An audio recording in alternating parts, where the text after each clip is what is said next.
तो Radhe Radhe guys, welcome back to my channel. तो guys आज मैं आपको बताने वाली हूँ गोपाल जी के सेवा नियम, मतलब उनको कैसा कैसा सेवा करना है। और जब लाने से उनको घर में उनको लाने से पहले कैसा सेवा करना है, लाने के बाद कैसा सेवा करना है। तो मैं पहले बताती हूँ लाने के बाद कैसा सेवा करना है। तो देखिए, लाने के बाद आपको प्रातः काल में मैं बता देती हूँ। अगर आप लोग चाहे तो आप लोग ऐसे कर सकते हैं। तो प्रातः काल यानी सुबह को आप पहले उठा ले। आपका जितना जितना भाव है, आप जितने बजे उठाना चाहते हैं आप उतने बजे उठा ले। और फिर उठाने के बाद उनको दूध का भोग लगा दे।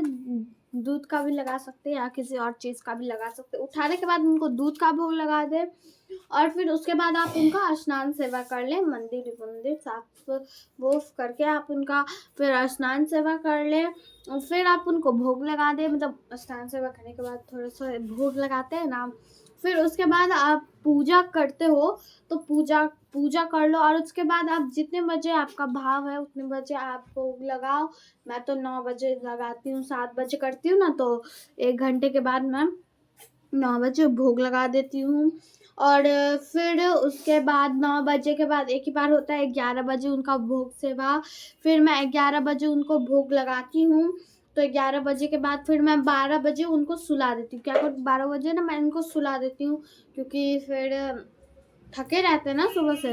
तो 12 बजे मैं उनको सुला देती हूँ। और बाकी ये मतलब उठाने हाँ उठाने से लेके 12 बजे तक के बीच में अगर वही थोड़ा सा लाड प्यार करना हो तो आप लोग लाड प्यार भी कर सकते हो। मैं तो करती हूँ। और फिर उसके बाद हम भोग लगाते हैं, एक बार सुला देते हैं, फिर हम लोग उठाते हैं तब भोग लगाते हैं। फिर उसके थोड़े देर में फिर भोग लगाता है। फिर उसी के बीच में थोड़ा सा प्यार व्यार करते करते रात्रि आ जाती है। तो अब हम लोग रात्रि को कैसे सेवा करते हैं। पहले तो रात्रि को जो सुबह को हैवी वस्त्र पहनाए रहते उसको हल्का कर देते हैं। अगर देखिए, ठंडी में तो हैवी वस्त्र नहीं होता है, वैसे तो ठंडी में तो स्वेटर होता है, तो इसलिए हम वो चेंज नहीं करते। और जो गर्मी में ना गड़ने वाले जो ड्रेस होते हैं और ज्वेलरी, उन सभी को हल्का करके फिर हम लोग इत्र से आप अच्छे से मालिश करें। अगर ठंड है तो आप ऑयल से, जैसे हाँ, करवा का तेल आता है ना, आप ठंड में उससे मालिश कर सकते हो। और अब वो लगा दिए तेल, तो अब वो कैसे छूटेगा। तो उसको छुड़ाने के लिए ना जो चंदन होता है ना, चंदन से आप लोग स्नान कराते होंगे ना अपने गोपाल जी को। तो वो चंदन से अगर आप उनको नहलाओगे तो वो जितना भी जो ऑयल है वो छूट जाता है। और फिर अगर गर्मी है तो इत्र से। और लेकिन हाँ, आपको एक बात जरूर याद रखना, इत्र उनके जो फेस होता है ना, उनके फेस में इत्र बिल्कुल भी नहीं लगाना। जो फेस होता है ना उनका, फेस पे इत्र बिल्कुल भी नहीं लगाना। जलन देने लगेगा ना फेस पे। आप हमेशा, होता है, कोई क्रीम भी रख सकते हो आप, या फिर गुलाब जल से भी आप उनको करवा सकते हो स्नान। गुलाब जल से भी आप उनका फेस को क्लीन कर सकते हो। और रात्रि को इत्र सेवा देने के बाद फिर भोग सेवा देते हैं हम लोग। इत्र लगाने के बाद, इत्र सेवा देने के बाद भोग लगाते हैं, फिर बिस्तर लगाते हैं।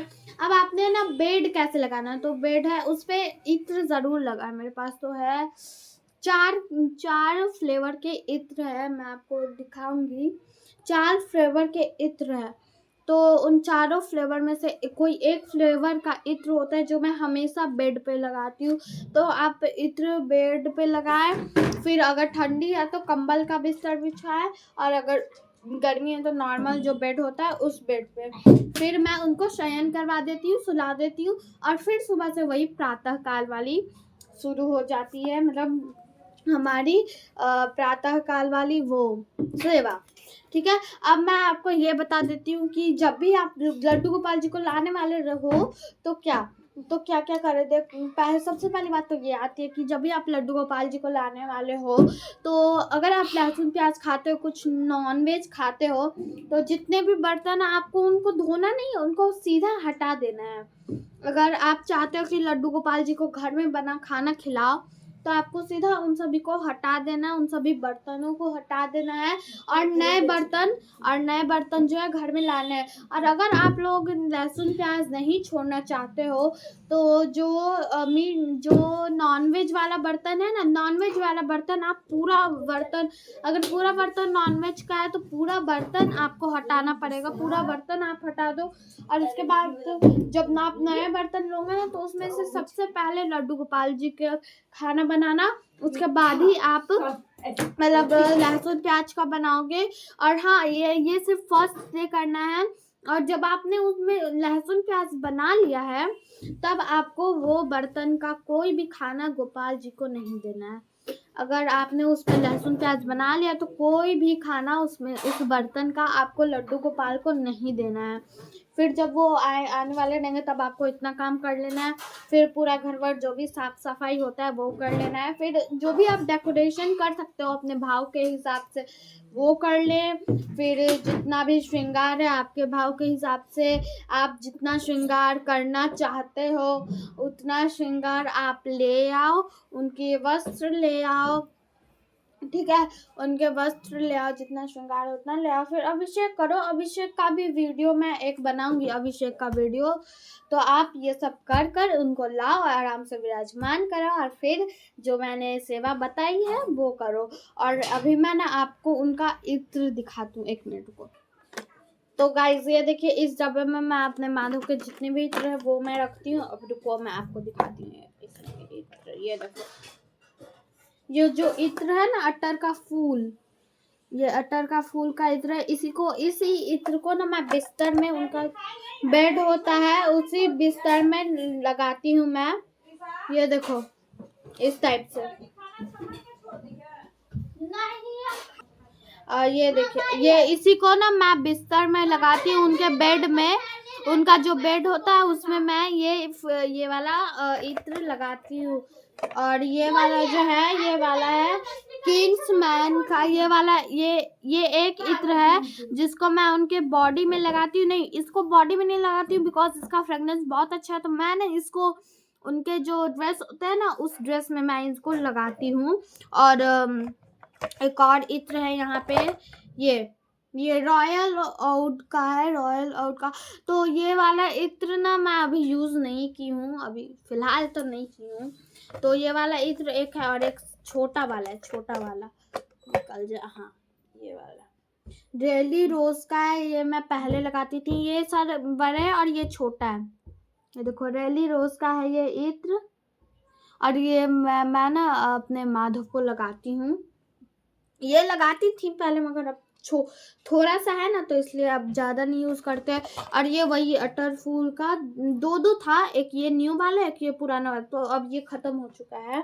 और जैसे मैंने आपको बोला था कि आप फेस में गुलाब जल भी लगा सकते हो, तो ये देखो, ये गुलाब जल रखी हुई हूँ इसी बॉक्स में ना मैं सारी चीज़ें सिक्योर करके रखती हूँ, ताकि ना बाद में फिर ज़रूरत पड़ने पे ना सब इधर उधर। पहले ना इसके डब्बे में था रखा हुआ ये, तो फिर ना डब्बा फिर क्या खोलो वो लोग करते, तो हम एक ही बार में इसी में रख दिए।